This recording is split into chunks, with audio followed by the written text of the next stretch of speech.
Welcome to The Explainer. I'm so glad you're joining us today because we're diving into something literally life-changing.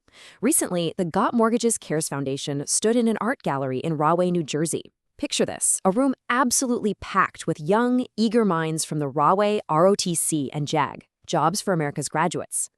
These kids, they showed up ready for something real. And the foundation? Well, they delivered a tangible, no-nonsense blueprint for the future. Today, we're taking that exact same framework and breaking it down just for you. So get ready because we are looking at the literal math of financial success. The foundation actually kicked things off with a raw truth that, honestly, nobody tells young people early enough. We always kind of think real life starts later, right? Like maybe when you turn 18 or when you finally get that first real job. But waiting around for adulthood to officially begin, that's a huge trap. Your future isn't shaped by what you plan to do next year. It's actively built or broken by the decisions you're making right now. The second you realize that every single choice compounds over time, your next decade becomes incredibly powerful. Here's our masterclass syllabus for today. First up, the power of right now. Then we'll look at credit, your financial reputation. After that, 6 steps to homeownership, the math of education, and finally, the Got Mortgages mission. Let's jump right into section 1, the power of right now. Compounding habits for the next decade. Okay, so shaking off this idea of waiting is absolutely crucial. Listen, time is the greatest multiplier you will ever have. The decisions you make today, they're literally the seeds of the life you'll be living 10 years from now. You're building your foundation right this second through 4 really specific pillars. The habits you form, the credit you build, the discipline you develop, and, this is a big one, the people you surround yourself with. Think about it. If you get into the habit of saving even a tiny amount right now, that cushion compounds. If you build discipline by doing the hard, kind of boring stuff today, those massive challenges later in life, they actually become easy. And your circle, wow. The people around you right now are either actively raising your standard or dragging you down to theirs. Choose friends who force you to level up, because man, it all adds up over the next 10 years. Moving on to section 2, credit your financial reputation, building, protecting, and growing. So, credit.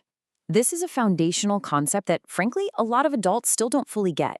Credit isn't some magic number or a mystery score controlled by a weird algorithm. It is simply your financial reputation. It tells the entire world how much they can trust you. So, how do you manage that reputation? Well, you pay what you owe on time. Every single time. You keep your overall balances low, and honestly, most importantly, you actively avoid debt that doesn't serve you. Let's be real about what that looks like. Taking out a loan to start a business or get an education, that's leverage. But maxing out a credit card at 25% interest just to buy clothes you're going to toss next year, that is debt that chains you down. You've got to build that reputation, protect it fiercely, and grow it strategically. Think of good credit like a master key. It effortlessly unlocks doors to the things you want: apartments, great jobs, reliable cars, business loans, and eventually, a house. Bad credit, on the other hand, just slams those doors shut. But it's actually worse than just getting denied. Bad credit charges you a hidden, permanent tax on literally every move you make for the rest of your life. When your reputation is poor, boom, higher interest rates. You have to fork over steeper security deposits just to get a basic cell phone or turn on the lights in your apartment. Your car insurance skyrockets. It literally drains your daily budget, making just living inherently more expensive. Every single day. All right, section 3, 6 steps to homeownership. A replicable plan, not magic. A lot of folks look at owning a home as this distant, impossible dream, kind of like you need to win the lottery or just get insanely lucky. But guys, it's not luck, and it's definitely not magic. It's a completely replicable plan. Step 1, educate yourself, which, hey, is exactly what we're doing right now. Step 2, check your credit. That's that financial reputation we just locked down.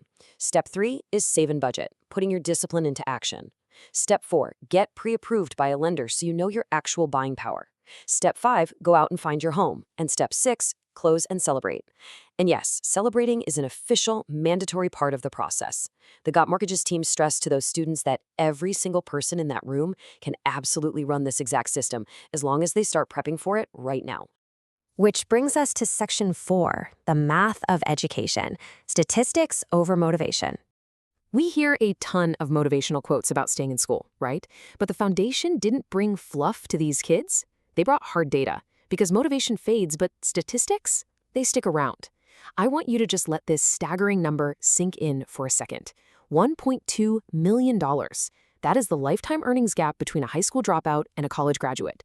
To put that into perspective, if you spread that out over a 40-year career, you're looking at roughly an extra $30,000 in your pocket every single year. So when you're sitting in class wondering if doing the hard work actually matters, remember the math. It matters to the tune of $1.2 million. At the end of the day, math always wins. Looking ahead, a massive 70% of future jobs are going to require education well beyond a high school diploma. Meanwhile, only 30% of the job market will be left for those with a high school diploma or less. Continuing your education isn't just, a nice idea or something your parents are nagging you to do anymore. It is becoming a strict statistical necessity to survive and thrive in the modern economy. The world is just getting way more complex. Tech is advancing like crazy, and you absolutely need that foundational knowledge to adapt. And hey, if you need proof from people who have already walked the path, 92% of high school graduates explicitly say that earning their diploma was incredibly important to their overall success. The overwhelming majority look back and realize finishing what they started was the essential first step. It's not really about the piece of paper, right? It's about proving to yourself and future employers that you actually have the grit and resilience to finish a multi-year commitment. Finally, Section 5, the GOT Mortgage's mission, empowering education at every level. So we've talked about all these mechanics and stats, but you might be wondering, why does a mortgage company even care about teaching high school students? Well, the mortgage company funds the foundation funds the future. For GOT Mortgages, empowering education isn't just some flashy marketing tagline to slap on a website. It's literally the foundational reason they do business. Lots of corporations will just, write a check for a tax write-off and call it a day. But GOT Mortgages takes a totally different route. They actually show up, physically equip the community with real-world tools, and then keep showing up to help build the next generation from the inside out. Education is their mission at literally every level, from the grassroots all the way up to the top of the business community. I mean, we just saw them standing in an art gallery teaching financial literacy to ROTC youth. But at the exact same time, GOT Mortgage's very own Abdel Hawatmi recently presented to the Greater Ocean Township Chamber, teaching seasoned business leaders how to leverage basic AI in their daily operations. Just think about that parallel for a second. Whether it's high schoolers learning how credit works or CEOs learning how artificial intelligence can streamline their business from Abdel, the core principle is exactly the same: closing the knowledge gap. You empower a community by educating them, making sure nobody gets left behind as the world speeds forward. So let's tie the whole shebang together with the final framework the foundation gave those students. It boils down to 7 tangible steps. Stay in school, set your goals clearly, work incredibly hard, and be coachable. Actually, let's pause on that one. Being coachable, that means checking your ego at the door and taking feedback constructively. It is a super rare, highly valued trait in both school and the corporate world. From there, build your skills, explore your unique path, continue your education, whatever form that takes for you. And finally, pursue your career with absolutely everything you have. Anyone can run this playbook. And just like they told the kids in Rahway, the ones who execute this are going to look back in 10 years and realize that today was the day the concrete got poured. Which leaves us with one final, incredibly crucial question. The math is undeniable. The steps are totally laid out for you. The future is entirely in your hands. So, what decision will you make right now to pour the foundation for your next 10 years? Because the clock on that decade, it starts today. Take a moment, think about it, and then get out there and start building. Thank you so much for joining me on this explainer, and I'll catch you on the next one.